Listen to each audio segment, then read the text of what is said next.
Video ini saya tujukan kepada para polemikus Muslim yang sepertinya mereka tidak berhenti-berhenti menyerang iman kekristenan.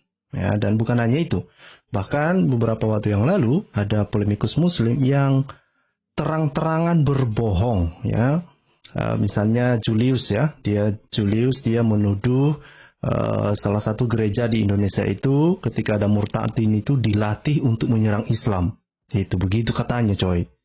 Nah, saya pikir orang ini adalah sebuah kebohongan. Saya tidak pernah mendengar bahwa di dalam sebuah gereja dia menyebutkan salah satu denominasi gereja di Indonesia mengatakan dilatih khusus, ya, para murtadin katanya dilatih khusus untuk menyerang Islam, ya. Yang kemudian juga ada sebuah diskusi yang ada di kanal YouTube-nya si Zuma, ya, dan saya mendengarkan di sana dia mengatakan bahwa yang dikehendaki oleh Aulu SWT katanya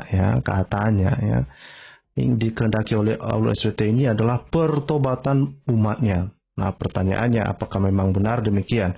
Yang kedua adalah dia juga menyerang tentang konsep penebusan yang ada di dalam kekristenan, ya.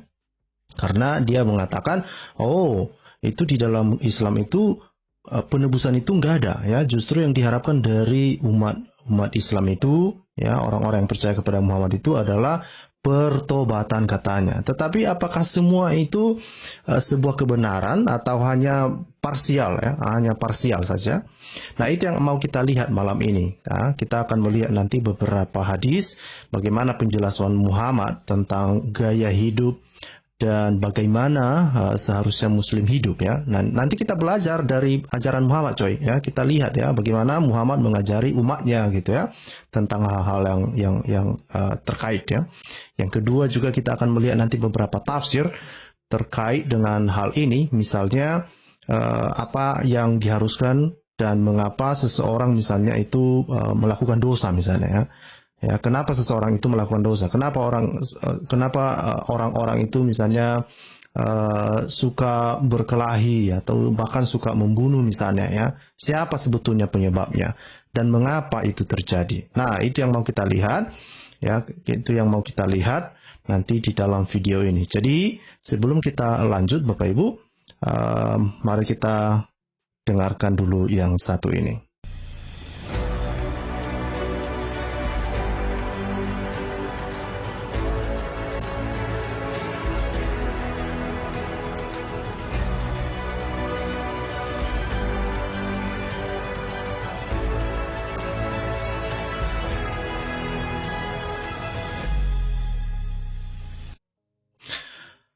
Halo semuanya, apa kabar Bapak Ibu? Saya berharap semuanya dalam keadaan sehat, ya. Topik ini yang menurut saya ini menarik, ya. Karena kenapa? Karena itulah topiknya, sepertinya polemikus Islam ini yang kalau nggak bohong itu nggak makan. Ya, sepertinya, ya. Karena saya perhatikan seringkali mereka berbohong. Ya, bahkan jika sepertinya mereka tidak peduli jika kebohongan mereka itu sendiri pun itu melanggar atau tidak sesuai dengan apa yang dijelaskan oleh Muhammad di dalam hadisnya mereka.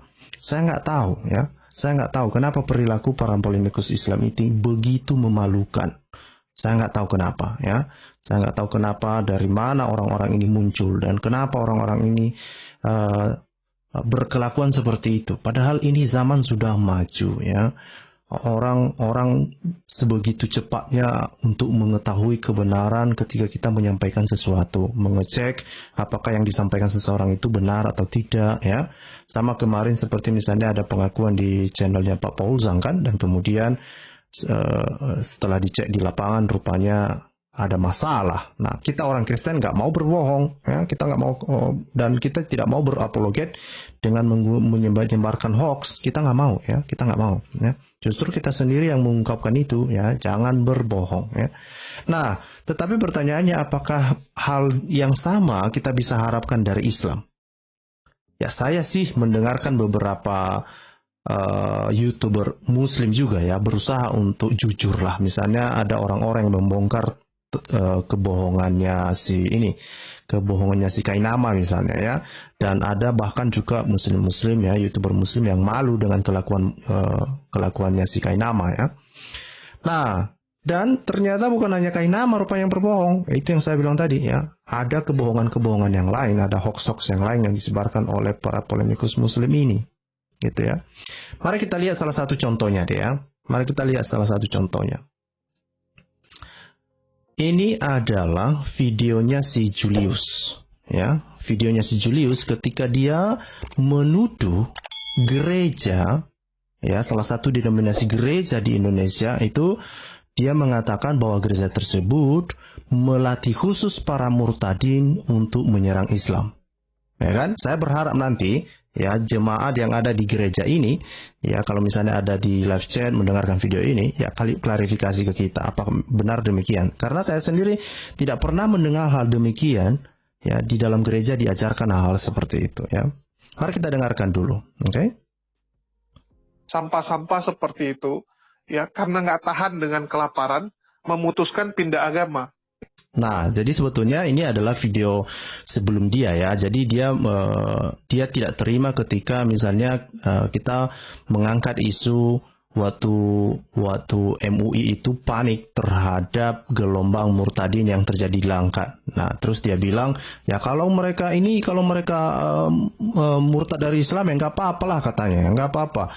Nah, yang jadi masalah itu katanya karena orang-orang murtadin itu digunakan untuk menyerang Islam. Itu masalah, dan inilah yang dia sampaikan di dalam videonya ini ya. Ya, mungkin untuk mengobati kepanikan mereka berbohong. Ini yang kadang-kadang saya nggak habis pikir orang ini. Itu udah direlakan. Mau ada 1.000 orang seperti dia pun nggak masalah. Cuman yang jadi masalah kalau mereka setelah pindah menjadi oten dipakai oleh kekristenan untuk melakukan misi-misi penginjilan dengan cara-cara kasar, dengan cara-cara menghujat agama Islam. Nah ini yang saya pikir ya. Saya tidak yakin dengan pernyataan ini ya. Harusnya memang orang-orang yang menyampaikan perkataan-perkataan ini kan diminta pertanggungjawabannya kan. Harus dia buktikan ya, harus dia buktikan bahwa itu memang program misionaris itu adalah secara khusus ya, misalnya dari murtadin itu ya diajar mereka misalnya untuk menyerang Islam. Saya tidak yakin demikian ya. Yang saya lihat ada beberapa YouTuber yang awalnya itu seorang Muslim dan kemudian mengikuti Yesus dan kemudian dia mencoba untuk membela imannya kenapa dia menjadi Kristen ya. Dan gereja saya tidak yakin gereja mengajarinya untuk melakukan itu, bahkan untuk menyerang Islam. Itu simply bohong, itu nggak benar ya. Ya, lebih lanjut dia mengatakan begini. Itu yang tidak diperbolehkan. Ya, mereka dilatih, mereka dipakai untuk menghujat Islam. Bahkan dari pengakuan beberapa orang, termasuk dari HTD ya, very clear, mengatakan bahwa di GBI, ya di Gereja Bethel Indonesia, orang-orang yang punya background sebagai murtadin itu benar-benar dilatih secara khusus, dilatih untuk menjadi misionaris, ya, dilatih untuk menyerang agama Islam. Oke, jadi ini yang saya bilang ya. Ini makanya saya bilang orang ini sepertinya nggak makan kalau nggak bohong ya. Jadi dia menuduh gereja Bethel Indonesia. Oke, dia menuduh gereja Bethel Indonesia melatih khusus para murtadin atau melatih khusus orang-orang yang baru keluar dari Islam dan kemudian menjadi pengikut Kristus untuk menyerang Islam. Ya, ini adalah sebuah tuduhan yang menurut saya kelewatan ya, kelewatan. Ya, saya berharap sebetulnya ini hal seperti ini benar-benar ditelusuri lah ya, benar-benar ditelusuri, dan saya berharap ada orang-orang GBI di sini ya mengklarifikasi ini dan mempertanyakan ini kepada Julius. Julius ini di Medan ya. Ya, kalau nggak bisa ditemui dia online, dicari dia di Medan, ditanya ya gereja Bethel yang mana, ya siapa yang ngajari, ya kapan diajari, siapa saja orangnya, programnya apa ya, sehingga dia berani-berani mengatakan hal demikian bahwa ada program gereja Bethel Indonesia untuk mengajari para murtadin itu untuk menyerang Islam. Kalau tidak, ini akan membawa perpecahan ya. Ini kalau misalnya hoax ini dibiarkan ya, saya melihat ini orang-orang ini menyebarkan hoax dan hanya menimbulkan masalah gitu ya. Ya, bukan hanya sekedar polemikus, tapi kebohongan ini sudah kelewatan gitu ya. Kelewatan luar biasa. Nah, kita orang Kristen tidak boleh begitu. Kita orang Kristen nggak boleh begitu. Ya. Kalau kita berapologetlah dalam kebenaran. Oke, karena kebohongan, fitnah itu bukan bagian dari kekristenan. Ya, itu bukan bagian dari kekristenan. Saya berharap saya ngasih link ya kepada teman-teman. Ya, nanti saya berharap mungkin ada orang-orang GBI bisa masuk ya, bisa memberikan kita pencerahan lah tentang hal ini. Karena ini serius Bapak Ibu ya. Saya menganggap ini serius ya. Ya. Ini kalau dibiarkan nanti besok-besok ini akan bertambah. Nah, kemudian kita sambil menunggu ada teman-teman dari GBI ya meminta tanggapan mereka tentang hal ini. Kita akan melihat juga pernyataan si Zuma yang baru saja. Mereka ini kan masih sedang live ya, masih sedang live stream ya. Tetapi di awal live streamnya itu saya mendengarkan beberapa menit lah ya. Dan dia kan sedang berdiskusi dengan orang-orang di sana dan saya berpikir ini orang ya menyampaikan pendapatnya hanya untuk menyerang kekristenan, dia rela berbohong tentang imannya. Kenapa itu? Ya, kita di dalam iman kekristenan kita percaya tentang penebusan ya, konsep penebusan bahwa Yesus menebus kita ya dengan darahnya ya, dosa kita itu ditebus ya. Kita tidak bisa menebus diri kita sendiri ya. Nah, tetapi ya, Zuma mengatakan bahwa ya, konsep penebusan ini tidak ada di dalam Islam, katanya begitu. Dan Aulo SWT mengharapkan mereka itu untuk menjadi umat yang bertobat, kira-kira begitu ya. Ketika melakukan dosa ya bertobat. Nah, apakah benar demikian? Ya, apakah benar demikian? Ya. Nah, untuk memahami hal ini Bapak Ibu, untuk memahami hal ini ya, dan sekaligus juga untuk mempersingkat waktu. Ya, kita akan mulai dari salah satu hadis lah ya, supaya kita langsung saja ya, supaya ini juga nanti si Zuma membaca tentang apa yang ada di dalam hadis ini ya. Nah, misalnya di dalam hadis 4969 ya, Sahih Muslim ini saya akan kasih tunjuk dan saya berharap ya ada Muslim yang mungkin penggemar si Zuma di sini ya, mengecek hadis ini dengan benar, ya, mengecek hadis ini dengan seksama, ya. Nah, ini misalnya kalau kita lihat di sini bahwa, ya, ini sekali lagi ya, dicatat Muslim, silahkan catat ini ya, jangan kalian dibodoh-bodohi oleh orang-orang, ya, misalnya seperti si Zuma yang mau membodoh-bodohi kalian tentang penebusan ini. Dia mengatakan tidak ada konsep penebusan di dalam Islam, ya. Tetapi Muhammad kan ngajari berbeda. Coba ini saya geser dulu ini screen-nya ya, biar kelihatan. Oke, ya, saya pikir ini sudah bagus ya. Jadi saya Muslim 4969. Dan apa yang ada di sini misalnya dikatakan ya, telah menceritakan kepada kami katanya ya. Siapa yang menceritakan? Nah, mari kita lihat ya. Telah menceritakan kepada kami Abu Bakar, bla bla bla, dari Abu Burda, Abu Musa, dia berkata. Nah ini apa yang dia katakan? Rasulullah telah bersabda, pada hari kiamat kelak Allah Subhanahu wa taala akan menyerahkan seorang Yahudi ataupun seorang Nasrani kepada setiap orang Muslim. Kemudian Allah Subhanahu wa taala akan berkata, inilah penebusmu dari siksa neraka.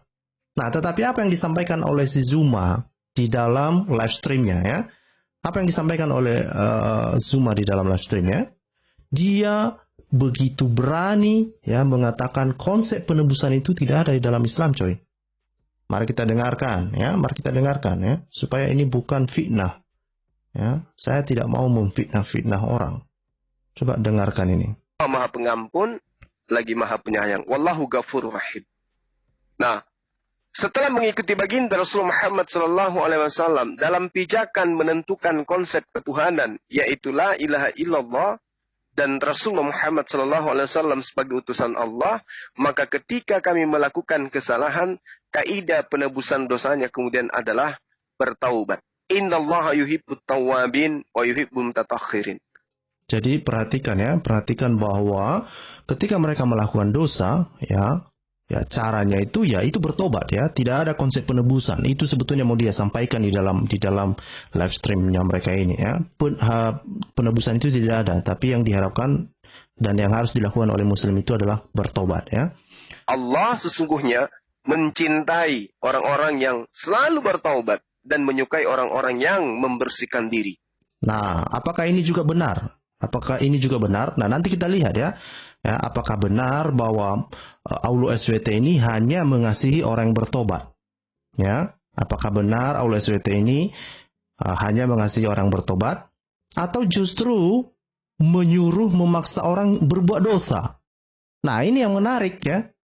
Ya, apakah dia hanya melakukan pengampunan, ya, atau justru mengharapkan, menyuruh, memaksa orang untuk melakukan dosa? Nah, ini yang akan kita lihat nanti. Sekali lagi, ini berdasarkan ajarannya si Muhammad. Ya. Nah, saya tidak mau mengarang-arang. Kita akan melihat nanti dari sumber-sumber mereka, ya. Mari kita dengarkan si Zuma dulu, ya. Karangannya ini luar biasa, ya. Al-Quran, surah Al-Baqarah ayat 222. Karena itulah kemudian, di Islam, tidak mengenal penebusan dosa dengan menggunakan orang lain. Nah, perhatikan ya Bapak Ibu. Saya berharap Bapak Ibu mendengarkan dengan seksama apa yang dia bilang itu ya. Jadi di dalam Islam katanya tidak dikenal penebusan dosa dengan menggunakan orang lain. Karena itulah kemudian di Islam tidak mengenal penebusan dosa dengan menggunakan orang lain dalam menghapuskan. Nah, jadi saya pikir ini sudah cukup lah ya. Saya pikir ini sudah cukup untuk kita. Sebetulnya itu poin saya, bahwa orang-orang ini berani berbohong ya, sekalipun itu sebetulnya melawan ajaran Muhammad. Ya, apa ajaran Muhammad? Ya, tadi sudah kita bahas di dalam hadis tadi ya. Ya, kita sudah bahas di dalam hadis tadi itu bahwa apa dibilang Muhammad ya? Rasulullah bersabda ya. Apa yang dikatakan oleh Muhammad? Pada hari kiamat kelak, Allah Subhanahu wa taala akan menyerahkan Yahudi ataupun seorang Nasrani kepada setiap orang muslim. Nah, terus apa yang dilakukan oleh Allah SWT? Dibilang, kemudian Allah Subhanahu wa taala akan berkata, inilah penebusmu dari api neraka. Inilah penebusmu dari api neraka. Makanya saya bilang, kenapa orang ini tidak punya integritas? Ya, apakah mereka kalau tidak bohong ini nggak makan? Apakah mereka ini kalau tidak bohong tidak bisa makan? Tolonglah, ya. Ngeri orang ini ya. Nah, apakah cuma satu hadis ini ya? Perhatikan, ini bukan sahih doif ya. Ini sahih Muslim. Sahih Muslim coy. Ya, ini bukan kaleng-kaleng. Oke? Ini bukan kaleng-kaleng ya.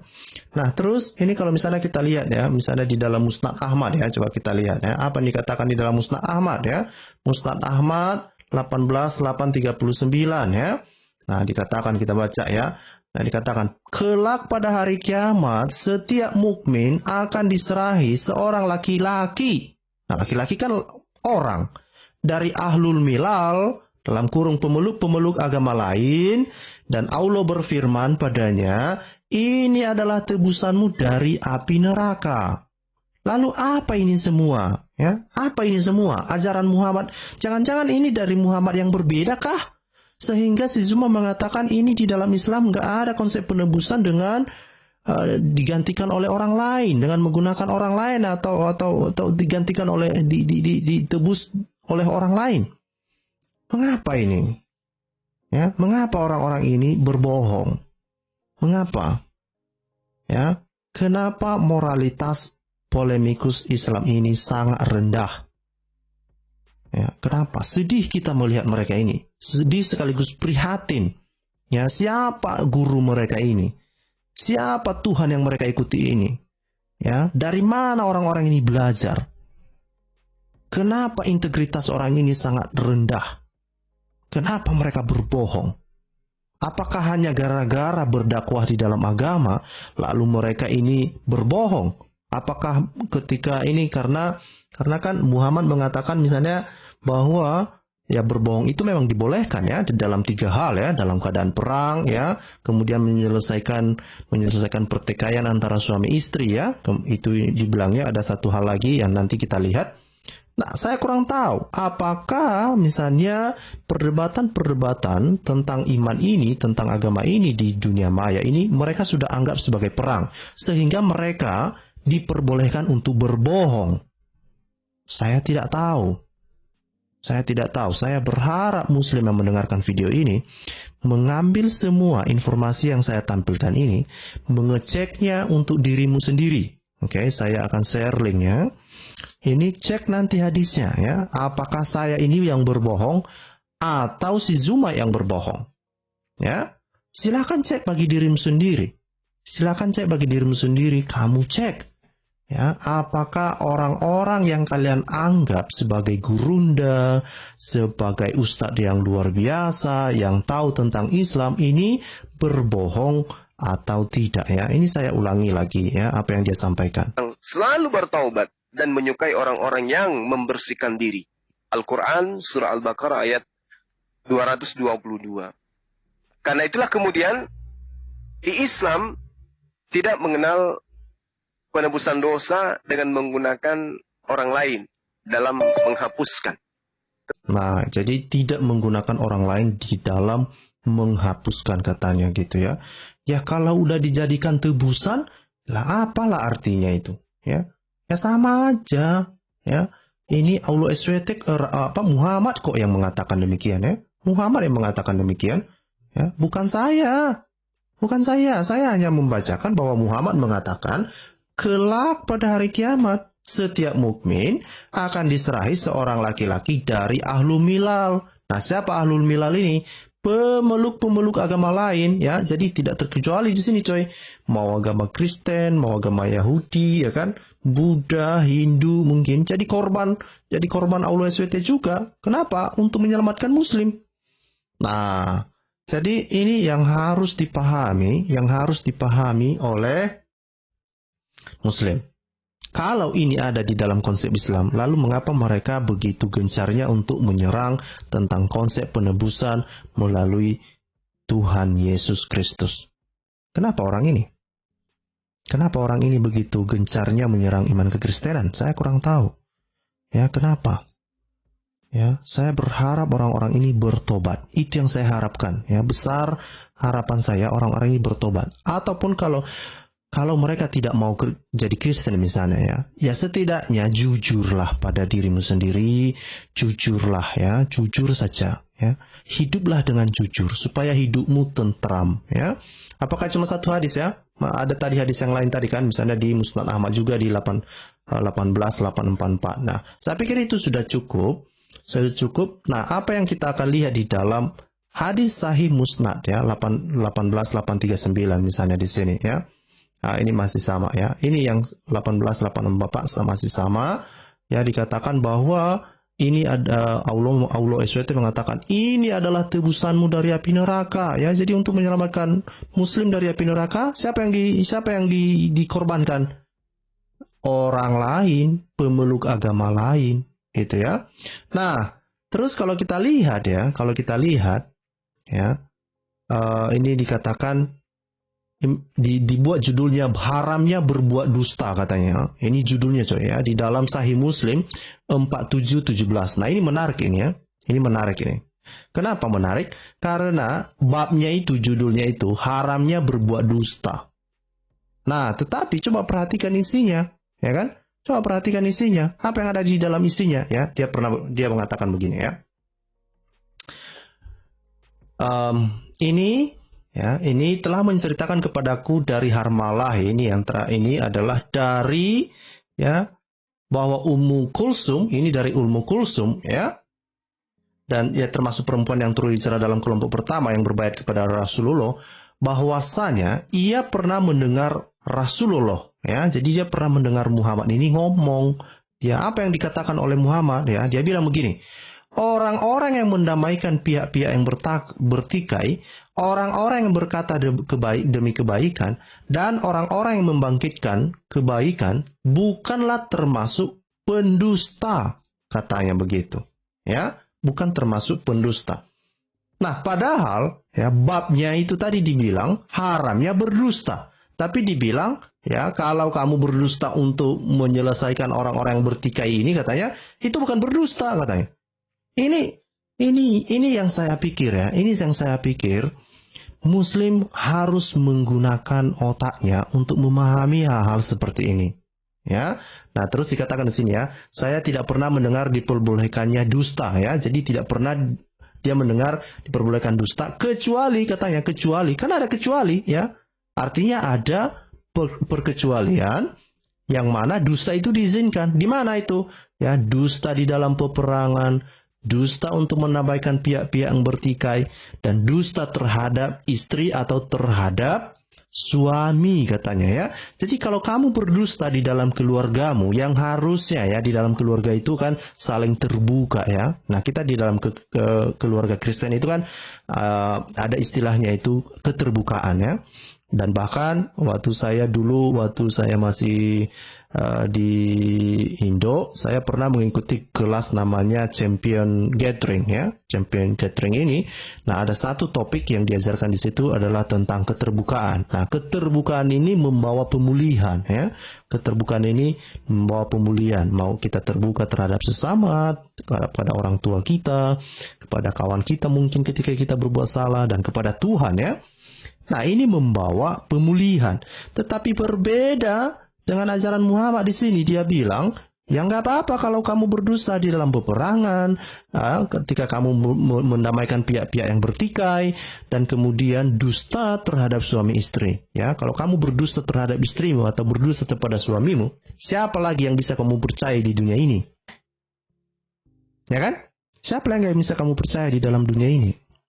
Ya kan? Nah, lebih menarik lagi, ya, ada sebuah kisah, ya. Ini ada sebuah kisah di mana ada seorang istri, ya, ditipu oleh suaminya, dia kawin yang kedua kali. Ya, jadi dia kawin tanpa memberitahukan kepada istrinya bahwa dia sudah kawin. Nah, kemudian si perempuan ini, ya, si istrinya ini mengajukan pertanyaan dan kemudian keluarlah fatwa. Ya, keluarlah fatwa. Oke. Nah, fatwanya mari kita baca, ya. Ini, ya. Ya, saya berharap Muslim membaca ini, ya, nanti, ya. Saya berharap Muslim membaca ini. Nah, kenapa? Ini penting, ya. Ini sangat penting, Bapak Ibu. Saya berharap Muslim membacanya. Gimana ini caranya ini? Saya gimana memperbesar ini screen-nya ini? Biar kelihatan. Cuma segitu aja mungkin, ya. Oke, ini dia. Ya.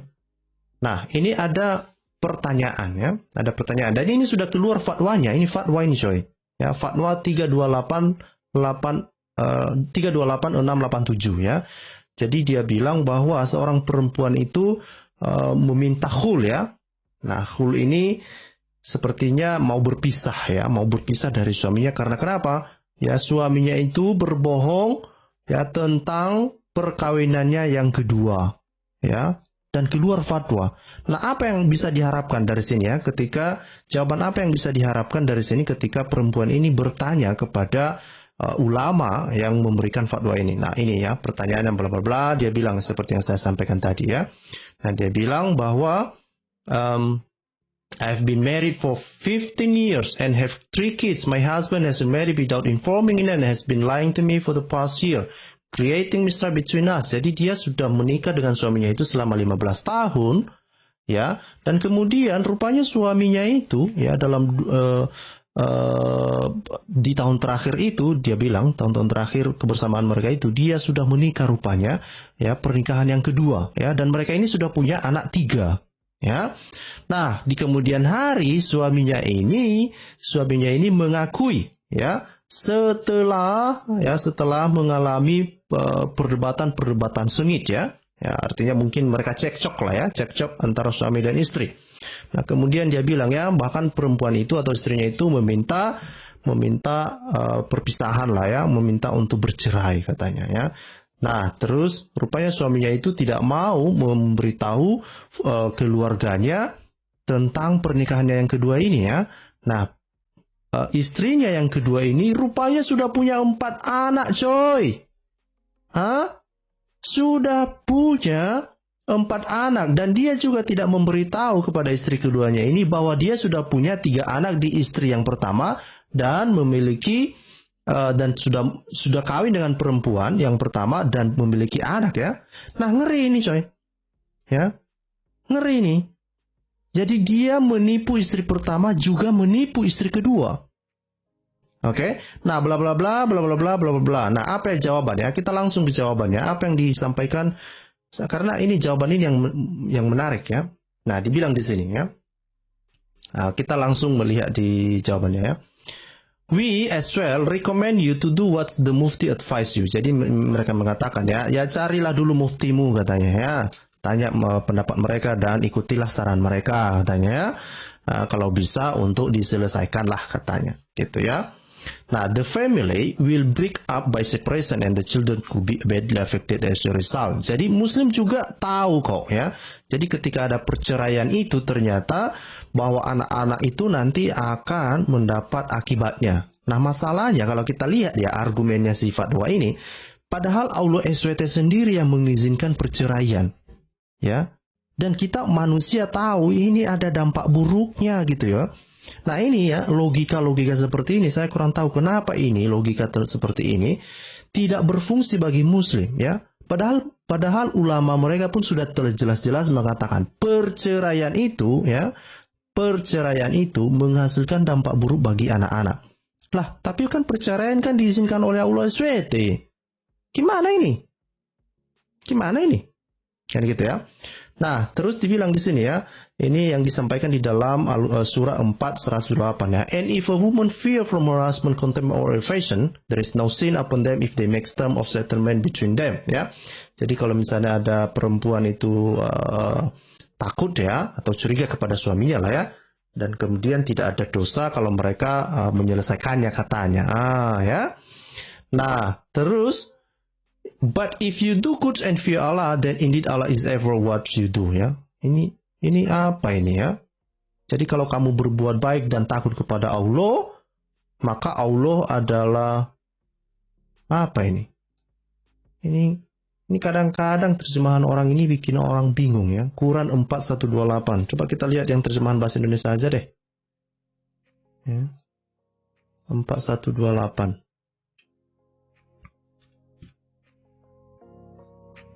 Oke. 4:128, ya.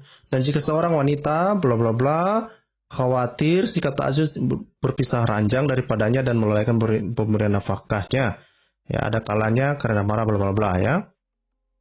Ini kok panjang kali? Tadi ayatnya nggak panjang. Ini kok panjang kali sih?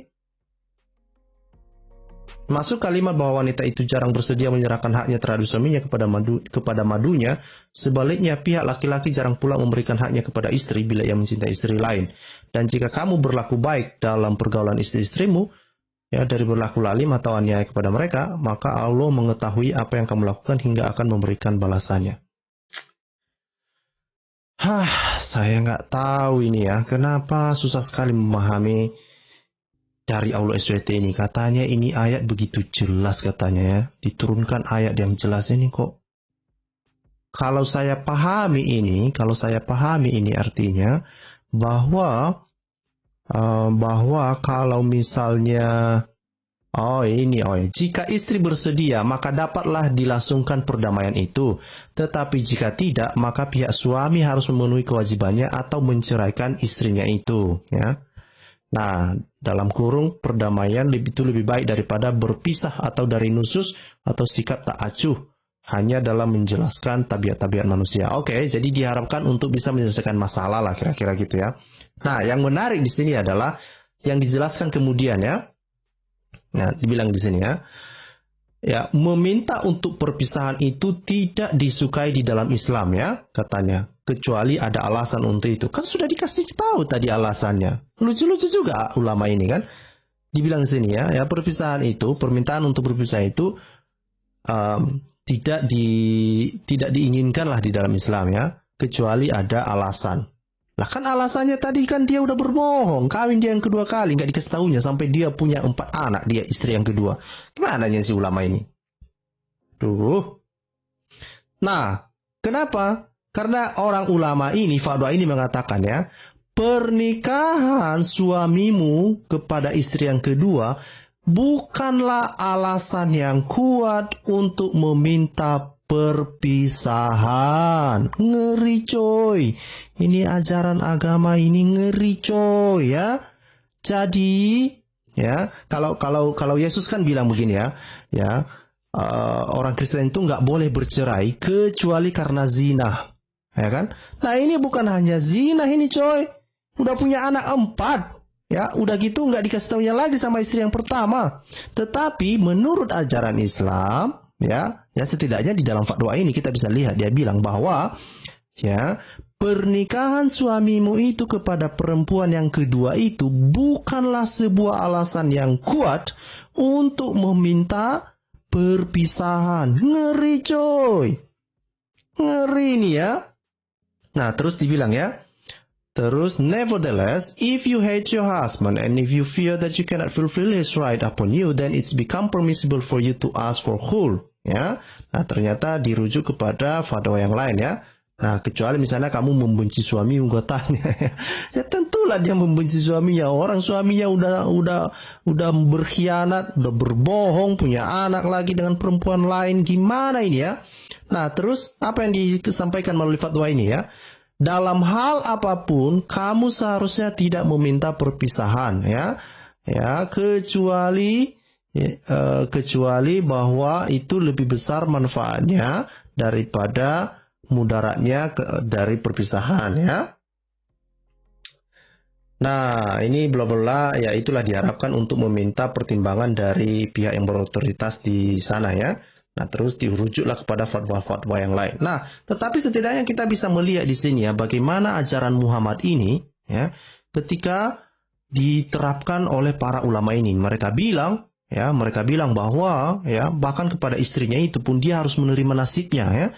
Mau seburuk apa nasibnya dia harus terima ya. Kenapa? Fatwa ini mengatakan ya, kamu tidak berhak ya, bukanlah sebuah alasan yang kuat ketika kamu meminta kepada suamimu untuk berpisah, walaupun suamimu itu sudah kawin, sudah punya anak dengan perempuan lain. Ini apa-apaan? Ya kan? Nah, jadi ini yang saya pikir ini adalah hal-hal contoh-contoh nyata yang bisa kita lihat bagaimana Muslim ini hidup.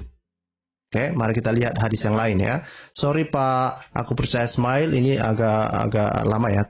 Tolong ditunggu sebentar karena biar nanti pesan ini sampai sekaligus ya. Nah, terus dibilang di sini, misalnya kita lihat di dalam hadis, apa yang disampaikan di dalam hadis ini misalnya ya. Di dalam hadis Sahih Bukhari 3731 ya, Sahih Bukhari 3731. Nah, apa yang bisa kita lihat di sini ya, apa yang dikatakan di dalam hadis ini ya. Nah, ini hadis panjang banget sih, ya. Nah, dibilang di sini ya. Oke. Nah, ini adalah mengenai masalah penipuan tadi ya. Jadi kita bisa sudah melihat tadi yang pertama penipuan di dalam keluarga. Nah, pertanyaan terbesar kemudian adalah apakah Muhammad sendiri ya, selain dia mengatakan demikian, apakah di dalam kehidupannya juga dia mempraktekkan atau mengizinkan orang berbohong demi dirinya? Nah, ini adalah pertanyaan yang menarik. Karena kenapa? Ini menarik karena dia ini kan dianggap sebagai suri tauladan. Dia dianggap sebagai nabi suri tauladan yang hidupnya itu layak dicontoh, diikuti oleh banyak orang, dijadikan panutan oleh banyak muslim. Tetapi bagaimana kalau kita lihat gaya hidupnya? Ya, perilaku hidupnya. Coba kita lihat bagaimana moralitasnya. Kan gitu ya.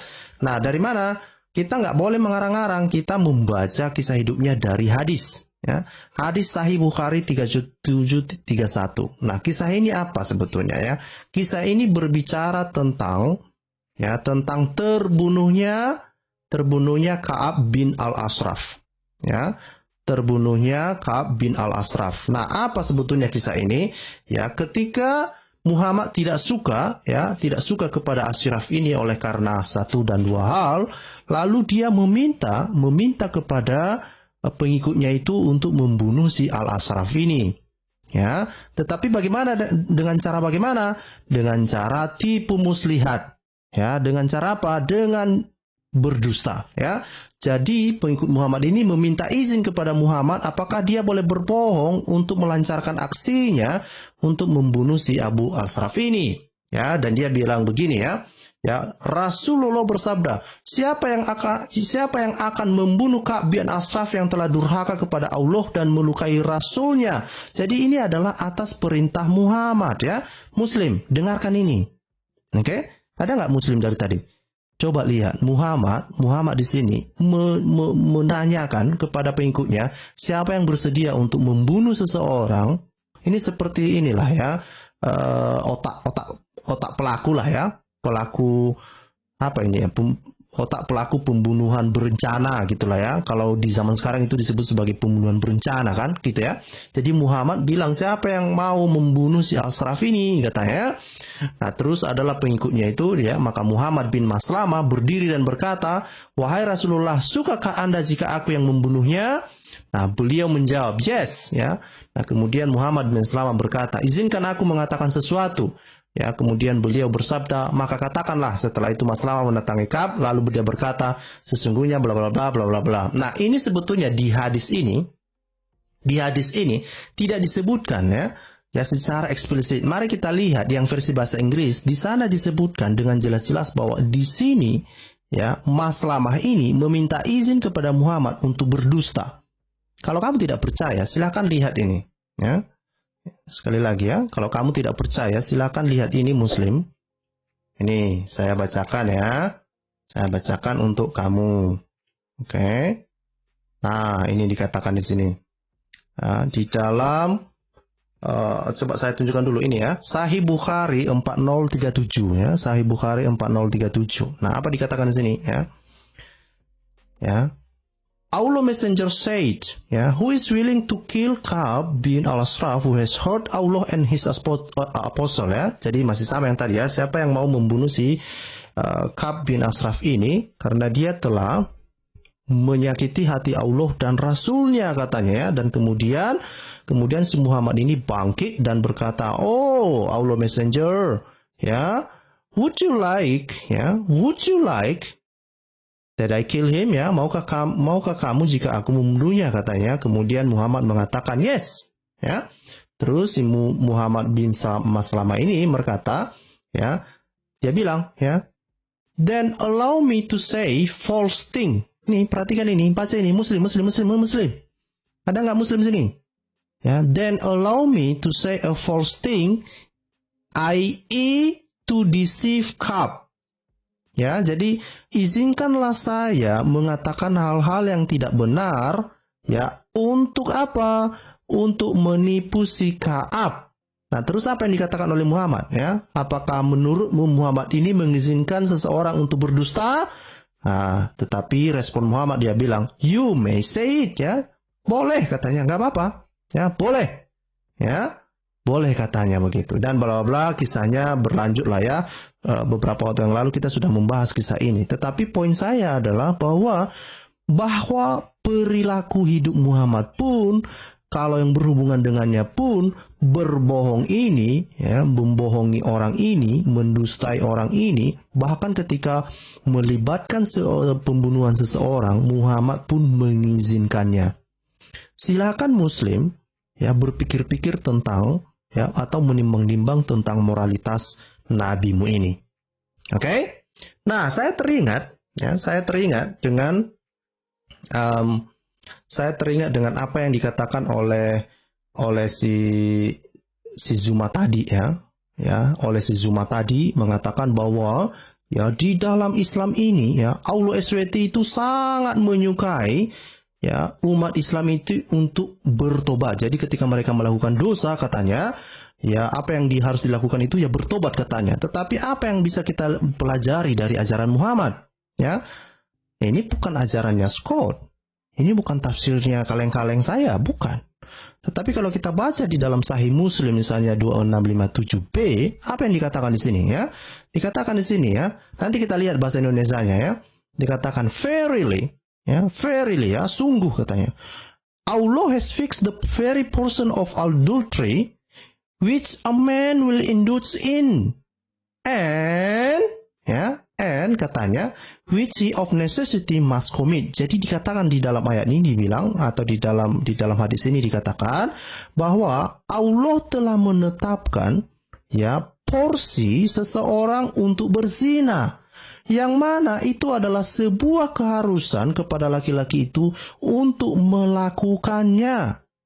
Coba ya, padahal tadi kalau kita lihat tadi Allah berharap seseorang yang melakukan dosa itu bertobat. Tetapi ternyata Allah sendirilah yang menetapkan ya seseorang melakukan atau berzina itu sudah ditetapkannya berapa ukuran perzinahannya, yang mana ukuran tersebut adalah sebuah keharusan untuk dilakukan. Sebetulnya yang cari gara-gara ini siapa? Manusiakah atau Allah SWT? Ya, manusia atau Allah SWT? Nah, pertanyaan selanjutnya adalah kenapa hidung saya gatal? Kan gitu. Ini saya sedang mencari alkohol saya ini. Sebentar dulu ya.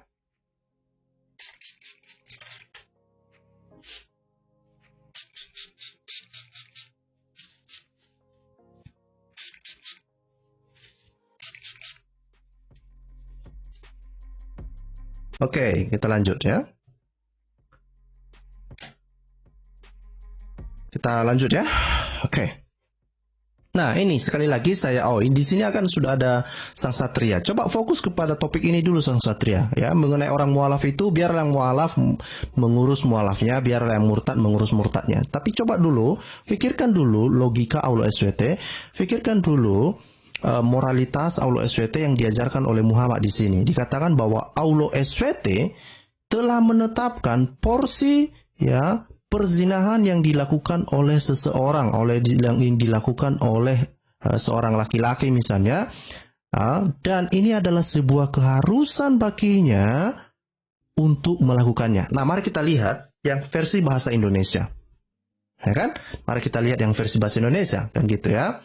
Nah, ini misalnya kalau kita lihat di dalam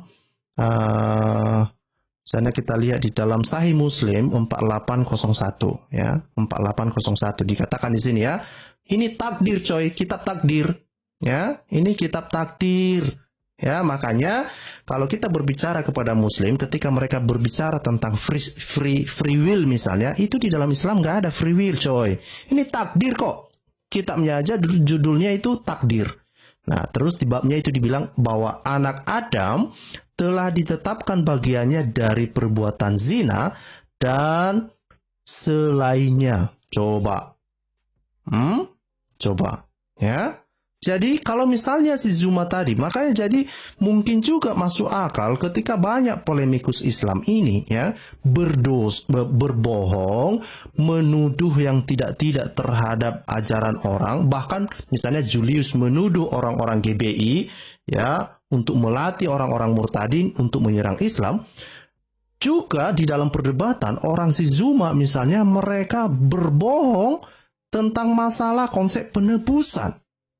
Ini adalah sesuatu yang ya lama-lama ini masuk akal. Kenapa? Karena mungkin Allah SWT sudah menetapkan mereka ini untuk berbohong. Begitu, sang satria. Mungkin kamu ini sudah ditetapkan juga ya untuk mempercayai kebohongan. Ya, ini sang satria ini yang ada di live chat ini, mungkin dia sudah ditentukan untuk hidup di dalam kebohongan juga. Ya, kenapa? Ya bahkan ya berzina pun sudah ditetapkan oleh Allah SWT. Mari kita baca yang versi bahasa Indonesianya bagaimana ya, bagaimana kisahnya ini dibilang ya. Nah, ini dibilang ya. menceritakan kepada kami dari bapaknya, dari Ibnu Abbas. Nah, ini Ibnu Abbas ini coy ya. Ibnu Abbas ini ya, bukan kaleng-kaleng ini coy. Nah, dibilang di sini ya, Ibnu Abbas berkata, saya berpendapat tentang sesuatu yang paling dekat dengan makna alaman ya, dosa-dosa kecil selain dari apa yang dikatakan oleh Abu Hurairah. Dibilang di sini ya, sesungguhnya. Nah, ini kalau udah dibilang sesungguhnya ya sudah, nggak bisa lagi mengelak ya. Kalau udah dibilang sesungguhnya nggak bisa lagi mengelak coy. Bilang sesungguhnya Allah ya telah menetapkan kepada setiap anak cucu Adam bagian apa?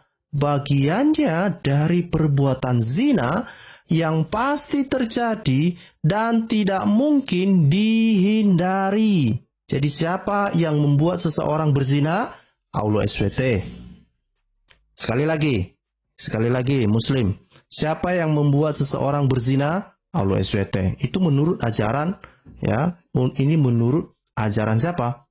Ajaran Muhammad coy. Diceritakan oleh Ibnu Abbas. Oke? Nah, apa-apa saja itu dibilang ya. Perzinahan melalui mata, perzinahan melalui lisan, perzinahan melalui nafsu ya. Ya, kemudian bahkan melalui kemaluan juga ya, tentulah ya kan? Melalui kemaluan sebagai pembenar atau tidaknya ya. Coba pikirkan ini baik-baik ya, ya. Coba kita lihat hadis yang lain ya.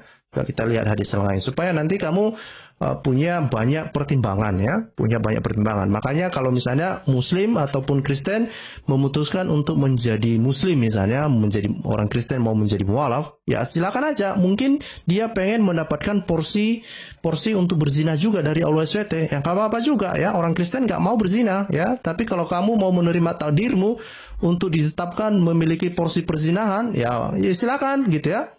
Ya silakan ya. Ini kitab nikah ini coy. Kitab nikah ini ya. Kitab nikah di dalam hadis Sunan Abu Daud nomor 1840. Nah, apa yang diceritakan di sini? Coba kita lihat ya. Telah menceritakan kepada kami Muhammad bla bla bla bla bla bla. Ia berkata, aku tidak melihat sesuatu yang lebih mirip dengan dosa-dosa kecil daripada apa yang dikatakan Abu Hurairah. Nah, Abu Hurairah ini ngapain? Dia menceritakan bahwa Nabi pernah berkata ya, apa yang dikatakan oleh Muhammad ya. Nah, sesungguhnya Allah telah menetapkan bagian zina anak keturunan Adam yang pasti ia jumpai, artinya pasti dia lakukan. Nah, zina apa saja? Kedua mata ya, zina lidah, zina hati, dan zina nafsu ya. Ya, yang berhubungan dengan kemaluan juga ya, akan membenarkan hal tersebut atau mendustakannya. Nah, sekali lagi ya, Muslim, sang satria yang ada di live chat ya, saya kurang tahu kamu sudah melakukan porsimu untuk berzina atau tidak enggak ini. Ini udah perintah ini ajaran Muhammad ini coy. Ajaran Muhammad ini ya, ini bukan ajaran kaleng-kaleng ini. Ya, ini bukan ajaran kaleng-kaleng ini. Nah, kalau kita lihat misalnya, dan ini sebetulnya ya menarik sebetulnya ya. Kalau kita misalnya lihat di dalam Al-Quran melalui tafsir misalnya ya. Mari kita baca salah satu misalnya surah ya, surah Al-Baqarah ya. Surah Al-Baqarah ini di dalam ayat 253 ya. Saya kasih ke kita surah Al-Baqarah 253. Oke. Nah, ini dia ya. Coba kita lihat yang bahasa Indonesia. Ini dia. Oke. 253. Oke, dibilang di sini. Nah, perhatikan ini menarik ini. Ini menarik ini. Ya. Kenapa menarik? Nah, lihat saja apa yang terjadi di sini. Ya. 253 ini dibilang, rasul-rasul itu kami lebihkan sebagian dari mereka atas sebagian yang lain. Di antara mereka ada yang Allah berkata-kata langsung dengan dia dan sebagainya. Allah meninggikan beberapa derajat dan kami berikan kepada Isa putra Maryam beberapa mukjizat. Ya. Nah, serta kami perkuat dia dengan Ruhul Kudus, katanya gitu ya. Dan kalau Allah menghendaki, nah ini perhatikan ini dari sini coy. Dan kalau Allah menghendaki, niscaya tidaklah berbunuh-bunuhan orang yang sesudah rasul-rasul itu sesudah datang kepada mereka beberapa macam keterangan. Akan tetapi mereka berselisih, maka ada di antara mereka yang beriman, ada pula yang mereka yang berkafir. Nah, perhatikan sini. Hanya kalau Allah menghendaki, mereka tidak berbunuh-bunuhan. Itu artinya apa? Itu artinya apa? Artinya Allah menghendaki mereka berbunuh-bunuhan. Ngerti nggak? Ngerti nggak ayat ini? Ya. Dan kalau Allah, ini bilang ya, kalau Allah menghendaki, niscaya tidak berbunuh-bunuhan. Ya. Masalahnya terjadi pembunuhan. Itu artinya itu karena kehendak Allah juga. Dari mana kita tahu ini? Ini bukan tafsir saya loh. Ya, kalau nggak percaya kalian, mari kita lihat tafsir ya. Tafsir ya. Ini tafsir. Ini tafsir di dalam surah Al-Baqarah ayat 253 ini. Ya. 253 ini. Dikatakan di sini. Ini kita lihat misalnya tafsir ringkas Kemenak deh ya. Oke. Nah, ini dibilang ya misalnya tafsir Kemenak ini dikatakan ya. Saya naikkan. Ya. Tetapi kalau Allah menghendaki, niscaya orang-orang yang datang setelah mereka tidak akan berbunuh-bunuhan, bertengkar, mengutuk dan berkelahi sebagai puncak perselisihan mereka. Yang lebih buruk lagi, perselisihan mereka itu justru terjadi setelah bukti-bukti nyata sampai kepada mereka. Bukti-bukti itu bla bla. Tetapi Allah tidak menghendaki sehingga mereka berselisih. Jadi Allah tidak menghendaki. Jadi mereka berselisih gitu. Nah, semakin jelas lagi misalnya kalau kita lihat tafsir Quraisy Shihab ya. Ini tafsir Jalalain misalnya. Ini ya.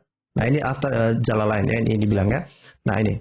Tetapi mereka bertikai disebabkan kehendak Allah tadi. Nah, kehendak Allah apa? Nah, ini kehendak Allah kita baca ya. Sekiranya Allah menghendaki, tentulah akan ditunjukinya semua manusia. Mereka ya tidaklah mereka akan berbunuh-bunuhan. Artinya kalau Allah mau, sebetulnya manusia ini nggak berbunuh-bunuhan. Tetapi masalahnya dibilang apa? Ya, tetapi mereka bertikai disebabkan kehendak Allah tadi.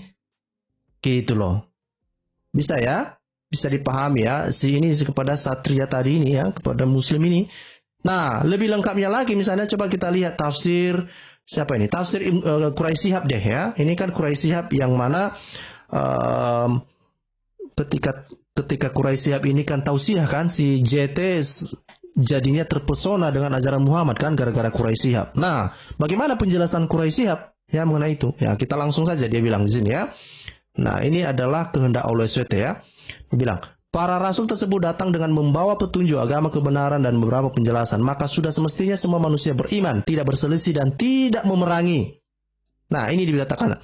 Jika Allah menghendaki, nah ini jika Allah menghendaki manusia untuk saling memerangi setelah kedatangan dan para rasul dengan membawa bukti yang jelas kepada kebenaran, niscaya tidak ada peperangan dan perselisihan. Ya kan? Masalahnya ada peperangan dan perselisihan. Itu karena apa coba? Ini kok nggak bisa naik dia ya? Ini jadi terbatas teman-teman melihat ya. Coba yang begini. Oke. Nah ini saya perbesar. Kelihatan ya? Mudah-mudahan ini kelihatan. Oke. Ini kelihatan nggak nih? Waduh, ini nggak kelihatan ya. Sabar ya kawan-kawan. Inilah di sini aja lah ya. Nah, ini menurut Quraisy Shihab dibilang ya, Quraisy Shihab mengatakan jika Allah menghendaki manusia untuk tidak saling memerangi ya setelah kedatangan para rasul dengan membawa bukti yang jelas kepada kebenaran, niscaya tidak akan ada peperangan. Begitu. Nah, tetapi Allah tidak menghendaki demikian, maka mereka tetap berselisih. Jadi kalau orang-orang berselisih, ada peperangan, ada permasalahan, itu kehendak siapa? Karena kehendak Allah. Allah tidak menghendaki demikian katanya. Ya, tidak, sepertinya Allah ini tidak menghendaki kedamaian ya.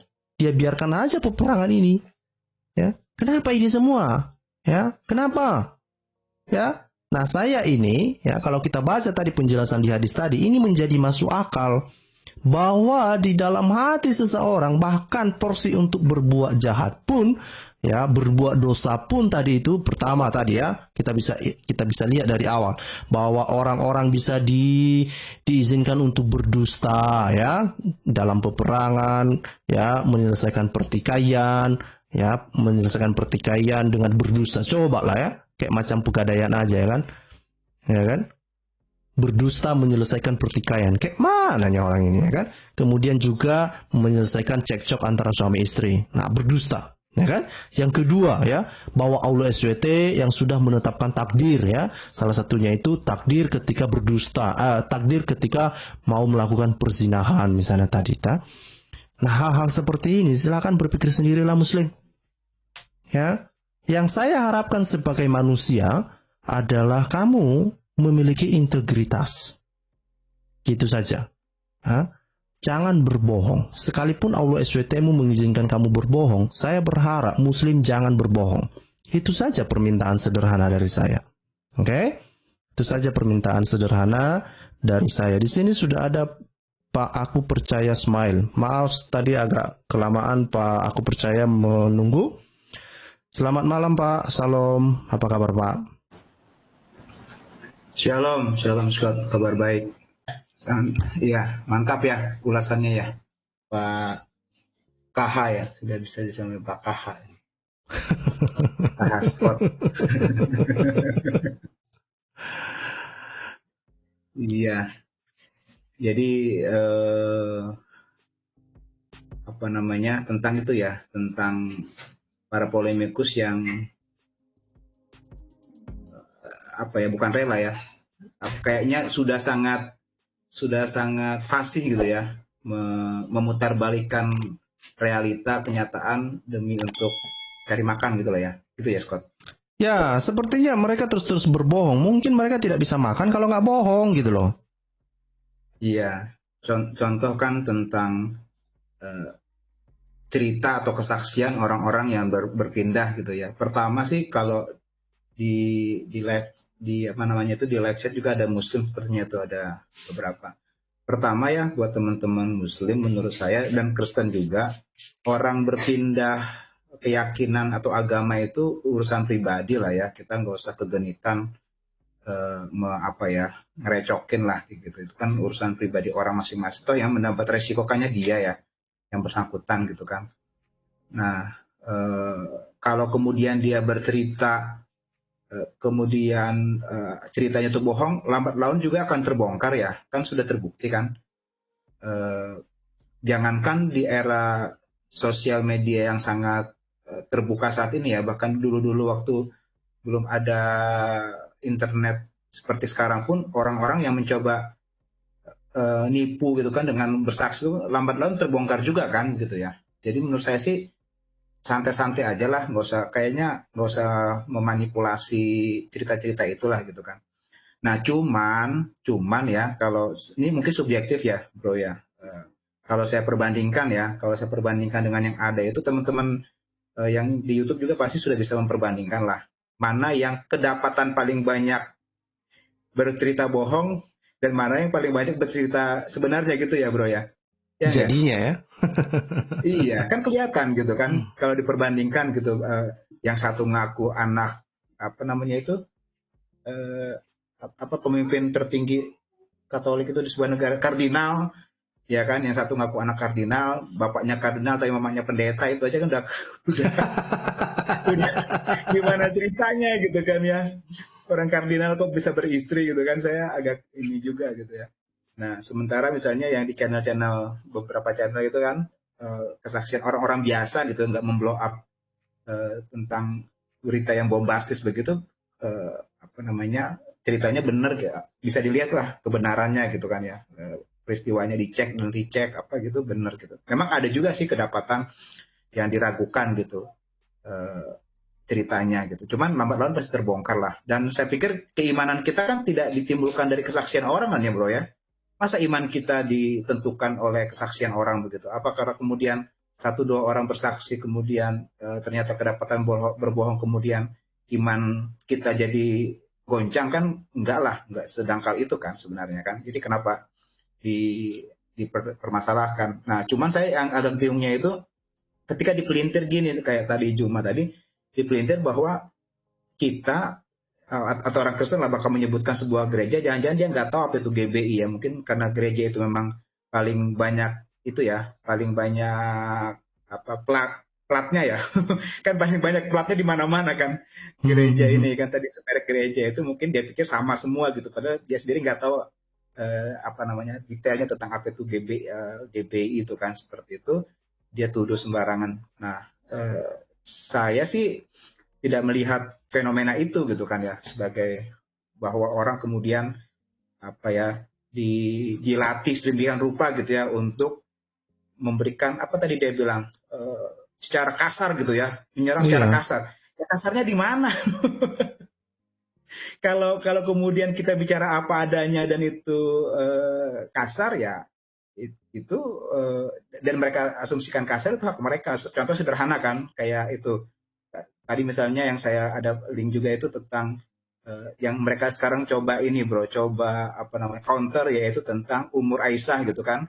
Itu yang saya ada video pertama tadi saya itu kan Haikal yang pertama kali, kayaknya Bro Scott juga sih angkat ini ya, tentang Haikal Hasan mengatakan bahwa usia Aisyah itu 19 tahun katanya kan. Terus makin didengungkan sekarang gitu kan. Iya enggak? Gitu. Iya. Jadi iya enggak? Nah, kalau kemudian ada orang mengatakan tentang tersebut, apakah itu dikatakan kasar gitu kan, bahwa ada seorang yang mengaku orang mulia tapi kemudian menikahi anak usia 9 tahun. Bahasa sekarang, bahasa zaman dulu kan nggak ada istilah pedofil kan, tapi bahasa sekarang orang dewasa menikah anak 9 tahun namanya pedofil begitu kan. Dan kemudian mereka bilang kita kasar, ya halo, apa nggak salah gitu kan ya mengatakan orang bicara kasar hanya gara-gara menyebutkan satu kata yang memang istilah itu sekarang dipakai gitu kan ya, masalah untuk orang yang mengawin anak 9 tahun. Nah, itu sih menurut saya sebenarnya siapa yang sedang berbohong atau yang sedang mengembangkan kebohongan gitu ya demi untuk mempertahankan agamanya. Nah, itu sih yang saya rasa kita harus terus menjadi penyeimbang ya channel-channel seperti ini untuk menyuarakan siapa sebenarnya yang sedang menggunakan kebohongan. Dan kalau Kristen memang diwanti-wanti nggak boleh bohong ya bro ya. Bahkan dikatakan kamu dilarang berdusta kan, mulai dari hukum Taurat dilarang berdusta. Terus Tuhan Yesus bilang juga kalau kamu berdusta itu bapakmu berarti iblis. Satu-satunya dosa yang punya bapak kan di Alkitab dosa ya, dusta ya. Iya nggak? Ya. Bayangkan Jangan bersaksi dusta. Iya, itu kan ada bapaknya kan, yaitu iblis bapaknya. Kalau yang lain kan dosa-dosa lain nggak punya bapak kan. Tapi kalau dusta itu kan berbohong ada bapaknya ya, bapak segala dusta katanya iblis kan gitu. Jadi orang Kristen diwanti-wanti, sementara yang bro sampaikan tadi malah dibolehkan begitu ya di sebelah sana kan. Terutama dalam hal peperangan ideologi ini kan, kita mau nggak mau harus fair juga. Memang sedang terjadi peperangan ideologi ya antara dua agama besar ini kan seperti itu ya. Kalau mereka memposisikan berperang kemudian boleh berbohong, ya itu memang konsep dari sana, dari seberang gitu, tentang boleh berbohong dalam keadaan perang kan seperti itu. Jadi ya udahlah, kitanya saja harus jaga integritas kan seperti itu. Nah terakhir bro tentang takdir, aku ingat, jadi teringat waktu bro tadi bicara tentang takdir, tentang itu ada juga saya kirim itu linknya tentang perdebatan Nabi Adam dan Nabi Musa ya. Oh. Iya kan, itu ada linknya tadi sempat saya posting juga di live chat. Ya itu kan Musa marahin Adam gitu istilahnya kan. Gara-gara kamu Adam kami semua jatuh dalam dosa. Terus Adam bilang yang diterima di situ lah, aku sudah ditakdirkan berdosa sebelum langit dan bumi diciptakan kata Adam. Terus kata Ibnu Majah, Adam berkata aku ditakdirkan berdosa 40 tahun sebelum aku diciptakan gitu kan. Jadi ya memang gak ada free will, takdir memang sudah ditetapkan, termasuk mungkin berbuat mesum jinah mata tadi sudah ditakdirkan. Sementara Tuhan Yesus bilang kan kalau matamu berdosa cungkil aja, lebih baik kamu masuk dengan mata sebelah ke dalam surga daripada punya dua mata tapi masuk dalam neraka kan. Jadi ajaran moral sudah sempurna dalam Yesus Kristus, apalagi ditawarkan oleh ajaran yang baru hadir 600 tahun setelah Yesus naik ke surga kan. Jadi ya teman-teman di luar sana pilihlah ajaran yang standar moralnya sudah sempurna, yaitu ajaran moral yang diajarkan oleh Tuhan Yesus Kristus. Dan buat kita semua selamat menyongsong kenaikan Yesus Kristus ya bro ya? Ya. Kenaikan. Saya pikir bro tadi mau mengangkat ini masalah besok itu adalah merayakan memperingati kenaikan Yesus Kristus gitu ya. Semoga kita besok semakin iman kita semakin terus bertumbuh karena Yesus sudah bangkit naik ke surga, duduk di sebelah kanan Allah Bapa, menyediakan tempat terbaik untuk kita yang percaya kepada Tuhan Yesus. Terima kasih Bro Scott, maju terus berkati. Terima kasih. Ini yang Sahih Muslim nomor 4794 ini ya, perdebatan antara Adam dan Musa ya. Nah sebetulnya ini saya teringat dulu waktu saya masih bersama-sama dengan Pak Kace. Dan ini hadis ini pernah kami bahas di channel dia kan. Dan Pak Kace ketawa dia habis-habisan. Dia bilang begini, sejak kapan Adam ketemu Musa? Iya. Nah, tetapi ini biar saya baca lah. Ini cuma nampak di YouTube ya, Pak. Okay. Biar yang di YouTube saja mereka tahu ini ya. Ini saya bacakan untuk mereka.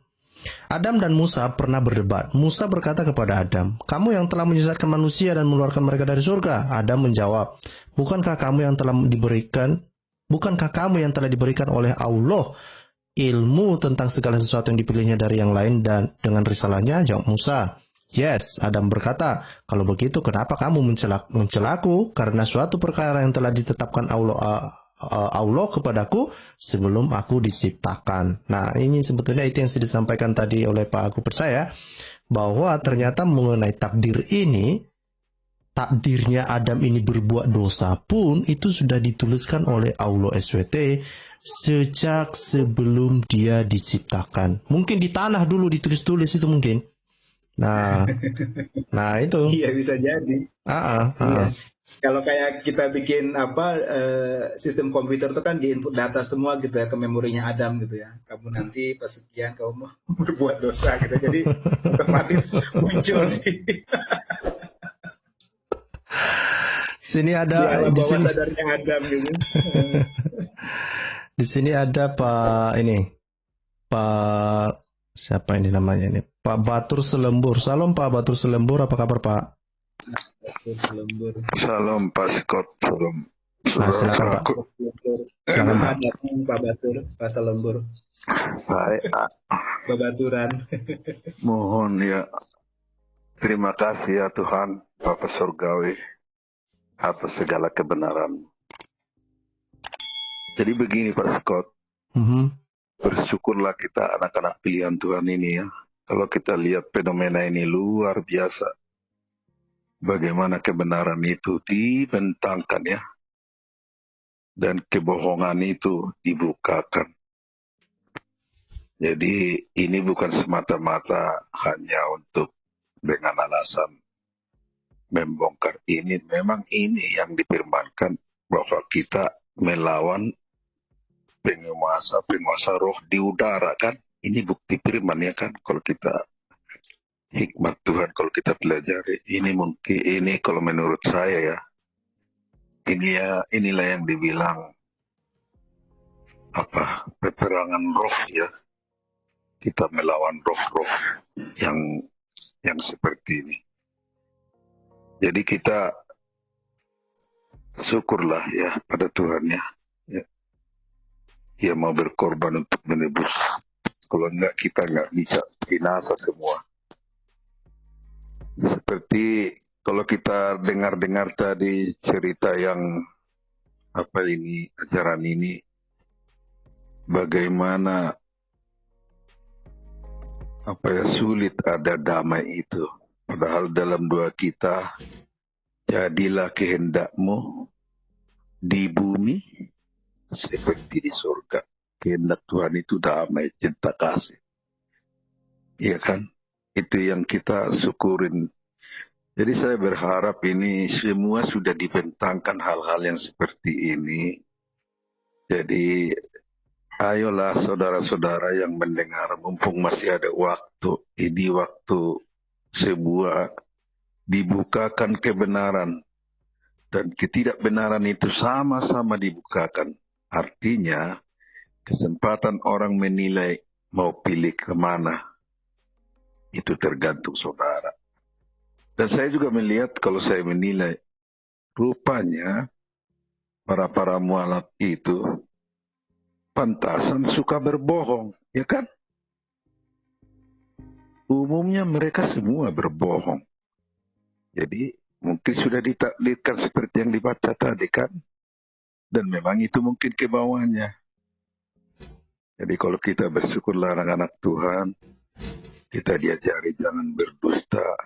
Karena begini, kalau kita berdusta itu hati nurani kita juga udah menolak gitu ya. Rasanya dalam hal berjalan sehari, contohlah hal kecil aja. Kita jualan dagang. Ini modalnya sekian loh. Dan saya kebetulan tadi melakukan itu, saya minta ampun sama Tuhan. Haleluya. Pengakuan dosa ini ya Pak. Iya, kebetulan tadi saya sama teman itu saya bilang, ini modalnya sekian. Karena dia tawar terlalu kecil gitu loh Pak. Akhirnya, aduh, ampun ya Tuhan. Memang serba salah kalau jualan ini ya. Padahal kalau saya pikir-pikir Pak Sikot, aduh, kalau begini mah nggak ente beli juga nggak. Padahal itu pun ngutang. Aduh, udah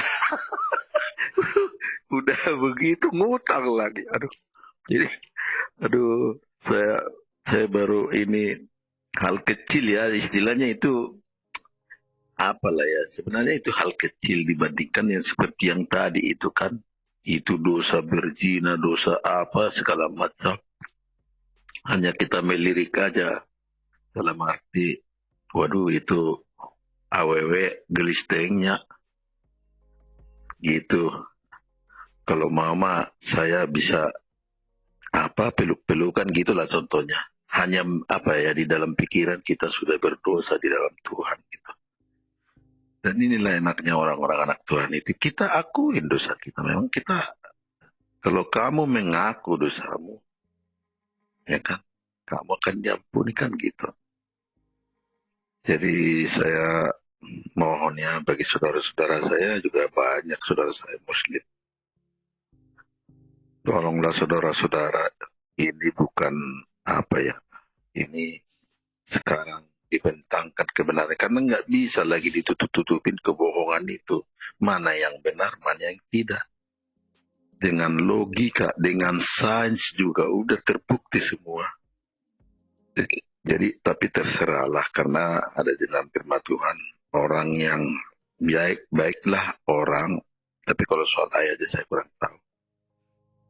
Yang lebih dimurnikan, imannya ditambahkan. Tapi orang yang bebal, malah pikirannya ditutup. Itu, malah tambah ditutupkan. Nah, jadi saya berharap ya teruslah Pak Sikot, Tuhan berkati channel ini, biar menjadi banyak jiwa dimenangkan bagi Tuhan. Begitu. Baik, terima kasih Pak Batur Selembur ya.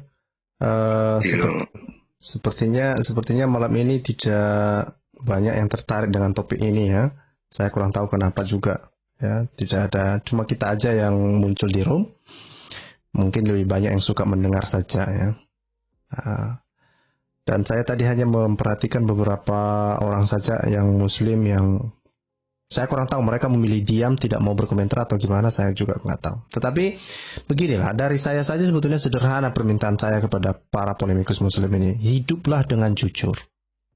Miliki integritas. Jangan gara-gara agama lalu kamu mengorbankan hati nurani, ya, mengorbankan kepribadianmu yang harusnya, karena semua orang itu ya menurut saya ya, ini semua orang ini diciptakan di dalam rupa dan gambar Allah. Ini artinya kita ini semua orang baik pada awalnya. Tapi masa kita itu sia-siakan semuanya itu? Tuhan memberikan kita kemampuan berpikir, kemampuan untuk bernalar, membedakan mana yang baik dan benar. Tuhan juga memberikan kemampuan kita untuk mengambil sebuah keputusan. Masa semua hal itu disia-siakan hanya gara-gara membela sebuah agama dengan cara berbohong? Nggak boleh lah. Ya, menurut saya Sudahlah, sudah. Kalaupun kamu tidak mau jadi Kristen, bagi saya nggak masalah. Yang pertama, jangan pelintir-pelintir ayat Alkitab, jangan salah artikan, jangan salah representasikan keimanan kekristenan, dan jangan berbohong. Itu saja, sederhana. Itu saja. Nah, kamu mau menjadi Kristen atau tidak, itu urusanmu dengan Tuhan lah itu. Kami hanya membantu. Tentu kita mengajak ya. Ini kita menyembah Tuhan Yesus, Tuhan yang kita sembah ini begini begono. Tapi itu keputusanmu. Nah, itu biarlah Roh Kudus yang menuntun itu.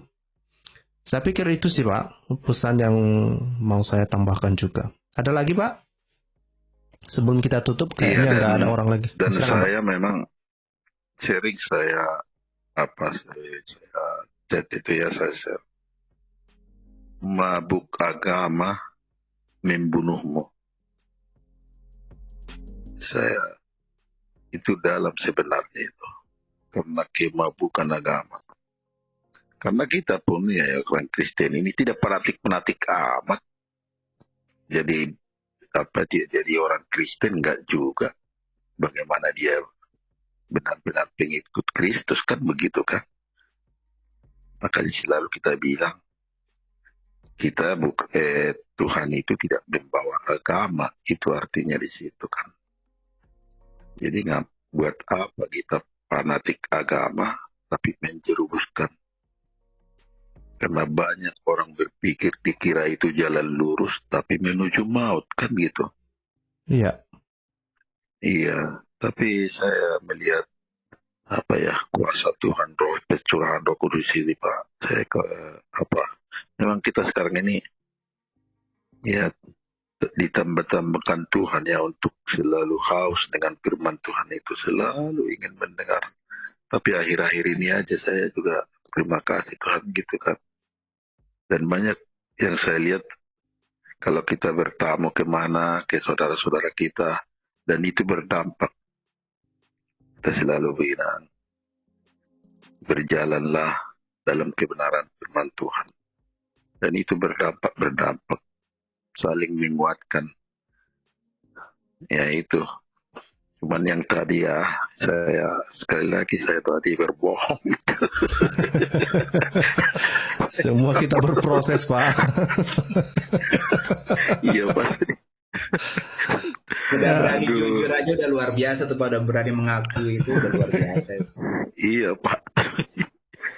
Saya sebenarnya udah dari sering saya motokan itu, Anda nggak beli juga tidak masalah lah, mungkin ini saya sebatas itu yang saya dapat. Tapi tadi entah kenapa itu. Padahal yang seperti yang saya bilang itu sudah murah, ngutang lagi kan. Nambah dosa jadinya. Iya. Jadi pukulan telak, padahal menurut saya itu harus dia kontani sebenarnya, karena saya korting habis kan. Nah itu dia. Aduh, hebat, lucu memang perjalanan hidup. Tapi itulah enaknya ya kan, kita mengaku dosa kita. Itu artinya orang-orang Kristen itu disitulah ininya, moto Kristen itu. Jadi bukan berarti kita luput dari segala dosa, bukan. Kita tidak mau menikmati bersukaria di dalam dosa. Itu juga yang diingatkan oleh Rasul Paulus. Iya itu. Ya kan? Jadi kalau kita mengaku, beban kita juga nggak terpikir lagi situ. Jadi itu maksudnya. Ya. Oke, ditambahkan teman-teman. Baik, ada lagi mau ditambahkan Pak? Aku percaya Ismail. Ya, ini sudah mau closing ya. Iya, nggak ada lagi yang mau datang. Nggak ada. Iya. Jadi dari yang dibentangkan Bro Scott, tadi saya terlewat satu ya, yang tentang ini ya Bro ya, yang diuraikan tentang konsep penebusan ya. Jadi sepertinya itu si Juma ini kalah literasi daripada Bro Scott sepertinya, kurang baca dia. Atau jangan-jangan banyak Muslim juga karena kurang baca akhirnya nggak ngerti, nggak tahu bahkan. Jadi malam hari ini bisa jadi dari informasi ini mereka baru tahu, ternyata di Islam juga ada ajaran atau ada konsep penebusan, begitu kan? Ya, Nah, sehingga ini bisa menjadi apa namanya itu, kalau di kita itu bilang jadi kebingungan gitu kan mereka. Nggak juga Pak, saya pernah kalau nggak salah saya pernah berdebat dengan si Zuma ini di FIC. Saya mempertanyakan tentang penebusan ini, dan ujung-ujungnya memang mereka tidak mau membahas itu. Saya bilang baca ini hadisnya. Saya tunjukkan yang versi bahasa Inggris sama bahasa Indonesia. Terus mereka bilang, oke lah kita lupakan dulu ini, karena memang mereka nggak tahu menjawabnya. Kita lanjut ke pertanyaan berikut ke time gitu ya. Aku bilang oke lah, ya itu PR kalian, aku bilang. Iya, karena mereka sepertinya sampai sekarang mungkin dari ulama tertinggi mereka pun belum bisa merekonsiliasi antara konsep pertobatan tadi dengan konsep penebusan begitu kan. Bahkan seringkali mereka menghina-hinakan konsep penebusan di Kristen, bahwa mana mungkin siapa berbuat dosa, siapa yang menebus begitu kan. Nah, karena mereka pemahamannya hanya dalam konsep kompensasi saja kan, bukan redeem, bukan membayar, tapi konsepnya kayak siapa yang mau bayar menggantikan begitu kan ya. Nah, itu menurut saya yang mereka nggak sampai ke situ pemahamannya. Padahal ternyata di situ tadi jelaskan konsepnya adalah menebus itu kan kayak menggantikan gitu ya. Jadi mereka nggak akan mengalami siksa api neraka karena siksa itu ditanggungkan kepada orang Yahudi dan Nasrani gitu kan. Agama-agama yang lain juga, Pak. Iya, begitu. Bukan ditebus, bukan diambil, tapi kalau Yesus kan menebus itu kan mengambil kita dari api neraka kan, bukan dia kemudian masuk ke neraka gitu kan, nggak bakal. Mau sudah dikalahkan gitu kan. Ya nggak beda konsepnya. Nah, itu menurut saya mereka hanya sampai pemahaman menggantikan saja. Nah, yang ramainya adalah bagaimana merekonsiliasinya atau mempertemukan tentang konsep pertobatan, apalagi mereka bilang ada istilah pertobatan nasuha gitu ya. Saya pikir nggak ada orang bisa bertobat sepenuhnya 180 derajat gitu. Nggak ada manusia yang sempurna kan, gitu kan ya. Ada sajalah ininya, dinamikanya gitu. Jatuh dalam, makanya di Kristen kan dikatakan dibedakan antara jatuh dalam dosa dengan hidup dalam dosa kan, begitu. Ya. Itu memang itu harus dipahami betul-betul itu. Iya. Seperti semua kita tidak ada yang kebal sama dosa sih, kita bisa jatuh dalam dosa gitu kan. Tapi kita tapi karena anugerah Tuhan kita tidak lagi hidup dalam dosa, atau istilah Scott tadi menikmati dosa itu kan gitu. Ya, kita langsung sadar bahwa itu salah, ya kita langsung bertobat begitu. Nah, itu yang sepertinya mereka bingung gitu ya, atau terjadi kontradiksi, makanya mereka udah lupakan saja lah. Saya pokoknya lah, kalau saya intinya yang mereka percaya dengan kekuatan sendiri mereka bisa bertobat gitu ya, bisa berbuat baik. Padahal tidak bisa, manusia mana ada yang karena naturnya sudah berdosa kan. Bayangkan bro, berdosa itu 40 tahun sebelum diciptakan bro, masa bisa dirubah dengan telapak tangan? Ya enggak? Nah, itu. Sebelum diciptakan sudah ditetapkan dosa, masa manusia bisa berubah semudah membalikkan telapak tangan gitu ya. Nah, padahal konsep takdir mereka juga kan. Nah, ini satu lagi bro, sorry ya. Jadi ini saya teringat kan, mereka juga punya konsep begini, bahwa katanya Allah itu tidak akan merubah nasib satu bangsa kalau satu umat kalau dia tidak berusaha sendiri kan, ya enggak.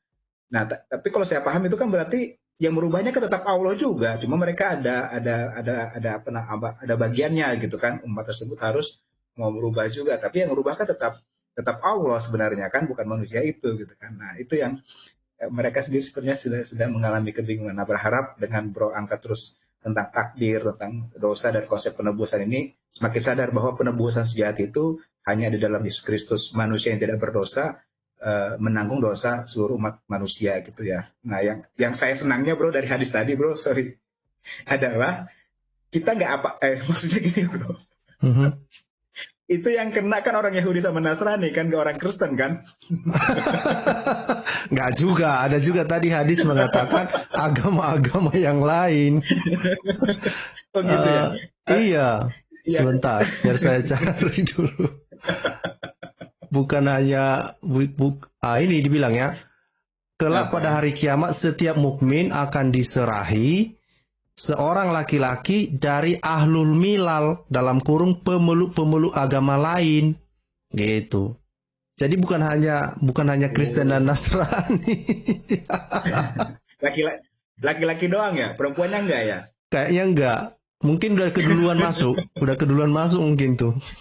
Oh iya ya, sudah duluan masuk ya, udah ini ya, untuk dipersiapkan jadi bidadari ya, atau karena otaknya setengah, makanya nggak layak gitu untuk menebus dosa gitu ya. Jadi ya, Hindu nggak boleh bersukacita dulu, nggak boleh senang. Hindu nggak boleh.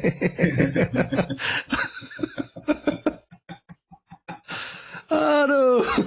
Iya, jadi nah artinya kan cobalah PR ya buat teman-teman yang Muslim, cobalah diperdamaikan ini dua konsep yang saling bertabrakan ini di ajaran kalian sendiri ya. Kalau Kristen sudah final ya, sudah tuntas masalah penebusan dan juga konsep pertobatan itu sudah tuntas gitu, sehingga kita tinggal melakukan saja gitu. Itu dari saya. Dan terakhir tentang kebohongan, ya saya merasa yang tidak bisa dibohongi kan ujian waktu ya bro ya. Jadi silakan saja kalian teruskan kebohongan kalian, tapi biarlah waktu nanti membuktikan siapa sebenarnya yang hidup mencari makan dari kebohongan atau yang hidup dengan mempertahankan integritasnya, bro. Terima kasih, Tuhan memberkati. Baik, terima kasih. Ini diingatkan oleh Pak Wiwin ya. Topiknya tentang penebusan dosakah? Bagaimana Muslim bisa paham penebusan dosa dalam Kristen sementara mereka percaya batu hitam bisa menghapus dosa? Nah itu juga.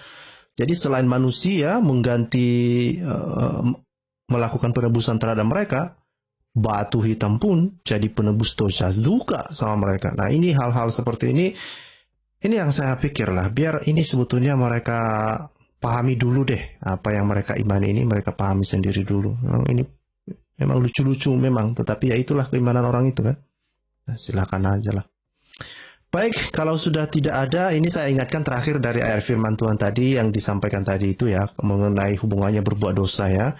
Firman Tuhan mengatakan di dalam Galatia 5 ayat 13 ya, kalau orang Kristen, Muslim, orang Kristen diajari begini ya, bahwa Rasul Paulus di dalam suratnya dia mengingatkan, saudara-saudara, memang kamu telah dipanggil untuk merdeka, tetapi janganlah kamu mempergunakan kemerdekaan itu sebagai kesempatan untuk kehidupan dalam dosa, melainkan layanilah seorang akan yang lain oleh kasih. Jadi ya, tidak seperti tuduhan Muslim yang mengatakan, kamu kan sudah ditebus, berarti kamu bebas dong melakukan dosa. Enggak juga.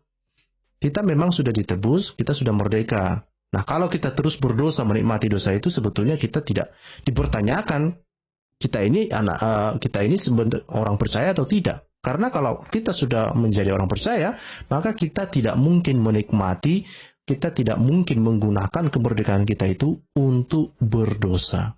Ya, itu saja untuk malam ini. Terima kasih Pak Aku Percaya dan Batu Lembur sudah bergabung. Kalau sudah tidak ada, kita tutup ya. Tidak ada lagi, kita tutup. Baik. Oke, terima kasih. Baik. Terima kasih juga Bapak Ibu yang menonton, yang baru bergabung atau sudah dari tadi bergabung. Saya berharap berkenan juga Bapak-bapak, Ibu-ibu yang mendengar ini boleh untuk bagikan video ini ya untuk orang lain ya, supaya mereka tahu dan semakin banyak orang yang juga setidaknya ajaran Muhammad ini banyak yang sadar ya, terutama Muslim. Dan hati-hati ketika membagikan link. Jangan sampai Bapak Ibu terjerat kasus hukum.